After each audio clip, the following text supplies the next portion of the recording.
Here is something that you might be missing from your week of running, or if you are doing it, you might not be doing it correctly. Hills. Guaranteed to make you faster, and let me tell you why. It is super windy today, but we're gonna get this session done regardless. I have 200 meters up this hill at about a 20% gradient, and I'm gonna tell you exactly why these sessions are the ones that count the most. So we're about to get started, let's go.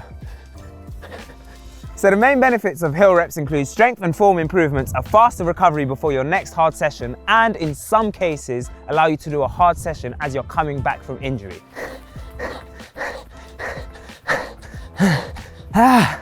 Okay, right. Woo! I need to catch my breath. Running up hills naturally forces you to fix your running form. You get better running form as you're running up hills. Why? Because you lean forward more. You tend to land on your mid to forefoot as you're going up these hills, and you pump your arms. You pump your arms a lot more. All of these things you can take back to the track, and you'll find yourself running so much faster if you take these points. Wow, let's catch my breath. It's so hard to deliver lines when you're out of breath. Run hills. 3 whole calories. I burnt 3 calories running up that hill. Okay, so that's rep number 1 done. But the reason you should practice doing hills is once you start getting used to that running form, you then take it back to the track or all your flat training, and you'll find that your improved running form gets you going faster every single time. Hills are also great for building muscle strength. Because of how your body is now moving, all the important muscles in your body are activated and firing. They're also working against resistance. Just like doing training sessions in the gym, where your muscles are fighting the resistance of the weight, on a hill, your muscles are fighting against gravity and need to output more power to keep you moving up the hill. The steeper the hill, the better it is for building strength. So if you want really big calves, make sure you get your hill reps in. Can I get a camera? Thank you. Oh my God.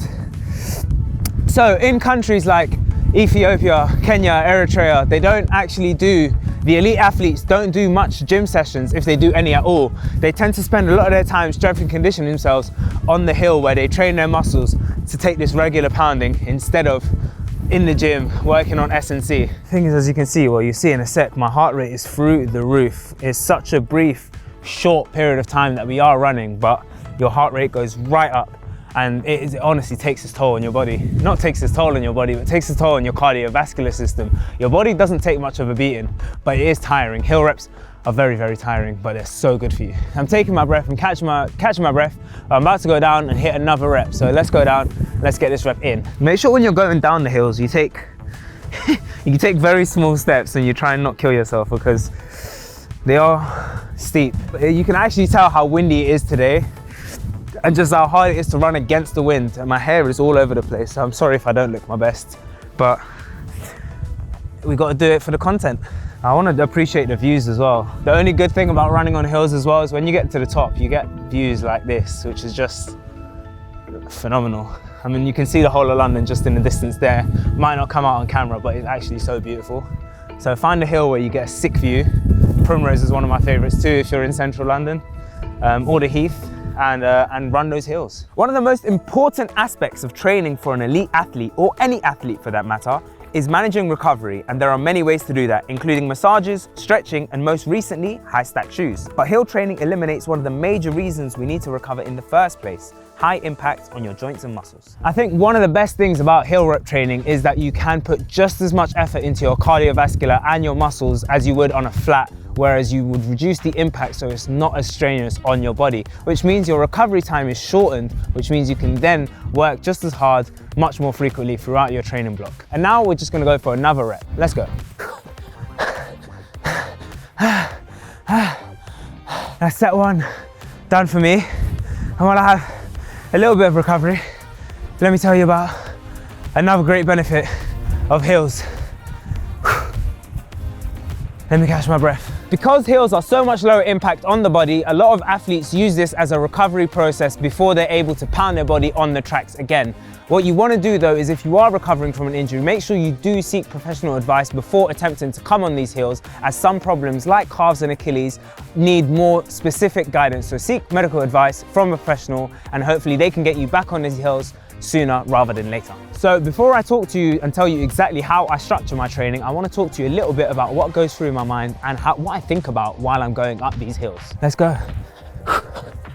The first thing I do as soon as I hit a hill is to quicken my stride. It's crazy how much quicker and easier this one simple change can make my uphill running. All these tips apply while running a hill on a race, by the way, so if you want to incorporate this, just focus on it during the race. Another thing I use is activating my glutes. Glutes are so important to help you go up hills, so you really want to focus on making sure they work for you.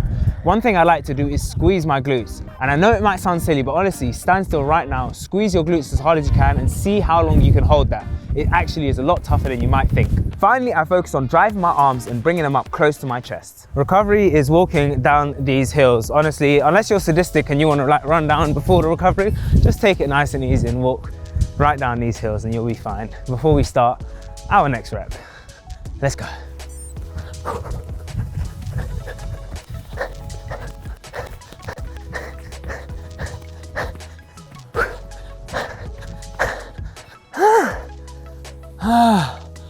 So, I told you earlier, I'll tell you exactly how I structure a hill session.